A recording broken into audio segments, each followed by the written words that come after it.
কি রে মানিক, এই যে কি আড্ডা দিতে আইছত নাকি মোবাইল টিপতে আইছত? মোবাইল রাখ।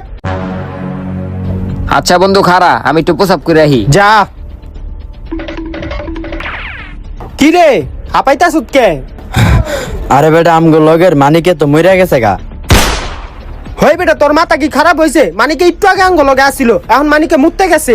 আরে বেটা এটা তোর চাল, ওর আত্মা সবাইরে ওর সাথে নেওয়ার লাগা সবাইরে ওর লগে ডাকে। কি রে নাসির, তুই আইছত? ভালো হইছে বেটা, তগলে একটা জায়গায় যাম আয়। কি রে এনো দাঁড়াই রইছিস কে বেটা, দৌড় দে। কি রে তোরা দুধ দেশ কে? ওই দাঁড়া তোরা দৌড়াস কে? আরে বেটা মানিকে তো মইরা আছে, এখন মানিকে রাতটা আঙ্গ নিতে আইছে। হ্যাঁ কি কস? তো কে কইছে মানিকে মরে গেছে? কে এই যে নাসিরে কইছে আঙ্গো? ওই বেটা মানিকে তো মরে নাই কা, মরছে তো নাসিরে। হ্যাঁ তাইলে এটা কে ডাই?